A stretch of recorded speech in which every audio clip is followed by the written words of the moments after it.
Alright, so welcome back into another Dragon Ball Super card game video. This one is going to be kind of quick, and as you can tell by the title, it's just like the last video that I did with Majin and Vegeta, but this time it's going to be Set 6 Buu.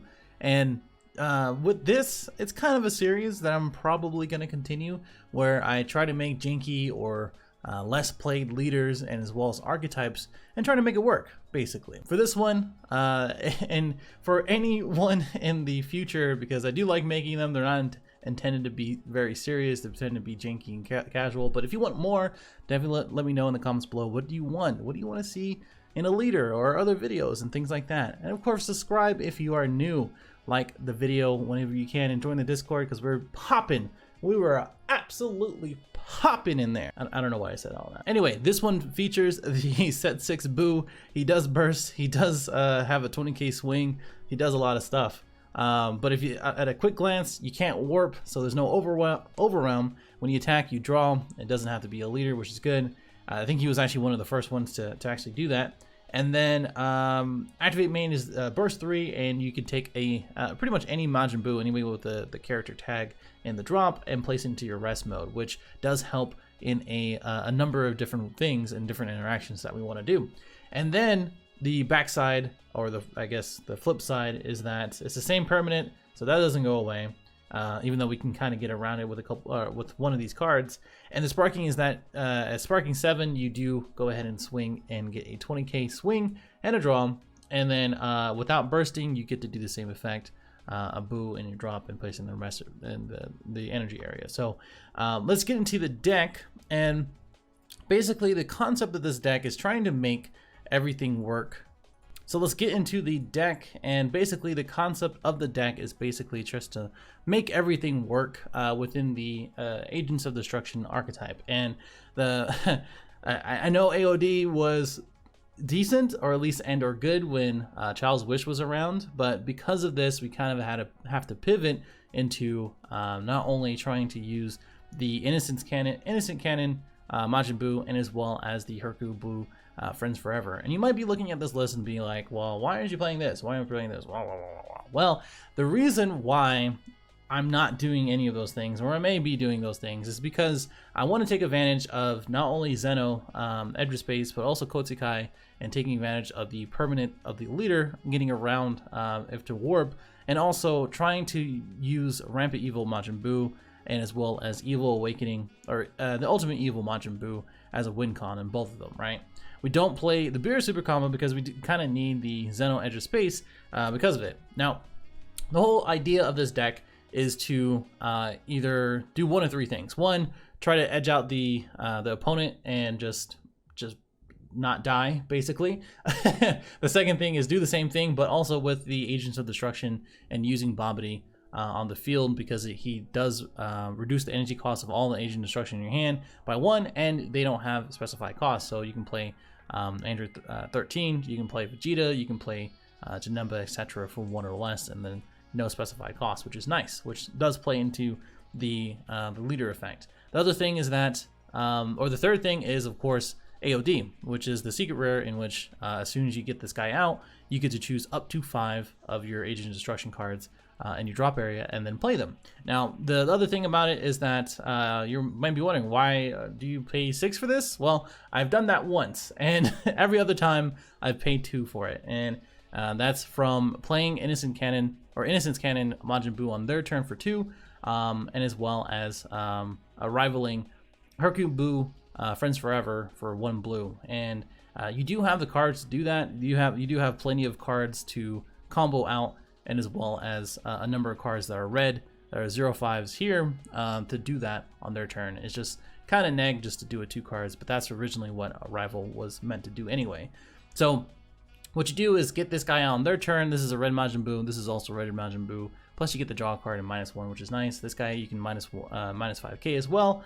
And then what you do is use Awakening Evil Majin Buu, evolve for 2 red energy, and then go on top of these guys, and then go into the AOD after you have a number of AOD in the drop. Now, the only thing I've changed is remove 2 Lord Slug, by the way. You might be seeing at this point, like, why aren't you playing enough AOD?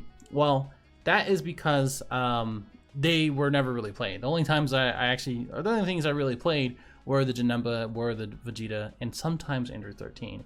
Lord Slug was like okay, and if you want to add him back, maybe reduce a couple of these things, like maybe one of these, maybe a bean, that type of thing.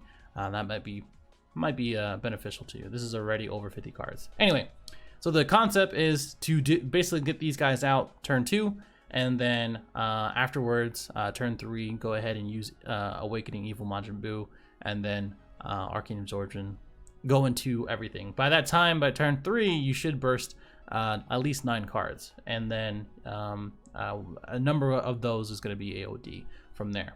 The cool thing about this is that you have tools to kind of help you out. And the tools basically come from Koitsukai, in which instead of removing the card from the drop area to the warp, you actually remove it from the game.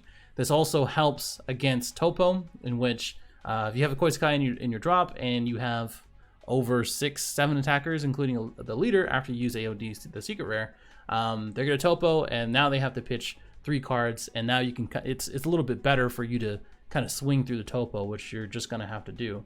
Because that's your kill turn basically, and it just de-incentivizes them from doing that, and as well as playing a rival. Not only that, is that since you are playing a Buu deck, you can return this guy, you can return this, etc. Now you might be saying, why? What happens if you just mill out your secret rare? Well, that does happen.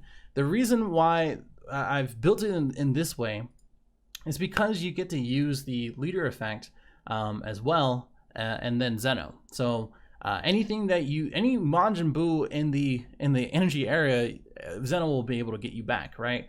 So you burst it out. If you burst it out, then you can go ahead and use him as a black energy temporarily, and by the time you are 5 or less, you can go ahead and use this, add that back to your hand, and then use Koitsukai and put it right back to the deck at the bottom. Not only that, you know it's at the bottom of the deck, and you know for sure, unless you shuffle the deck, you already know for sure that you can be able to go into the secret rare afterwards. And this does take quite a bit of thinking, only because the secret rare requires a Babidi to be underneath the card. So we do play 4 of the Babidis here. I used to play 3. You can probably bump it up to 3. And this one searches top 3, which if you see the top 3 for the Majin Buu, you can just shuffle it right back into your deck. So definitely do that. And then of course you can find the Awakening Evil from there as well. But most of the time you can burst it out, put in your energy, this one or for any other one, and then use Zeno and get it right back to your hand. So you kind of see the concept of the deck. You kind of see what we're doing, right? Majin Buu helps you burst more and as well as take life. Combination attack helped me against like Heartfelt and a number of other threats that try to kill me before I try to get the AOD out. This is good for self-awakening as well, because you can get into it with the Awakening Evil Majin Buu. So if your AOD WinCon doesn't go, this guy is really good. Just in general, it's just a barrier double striker. Like, people just don't know what to do with it against that. And then again, Rapid Evil, untap 1, draw 1, and now it has triple strike. Is pretty cool. Senzu Bean with that, with Ultimate Evil Majin Buu. All these things are really good. Of course, we play Dimension Magic to untap energy as well.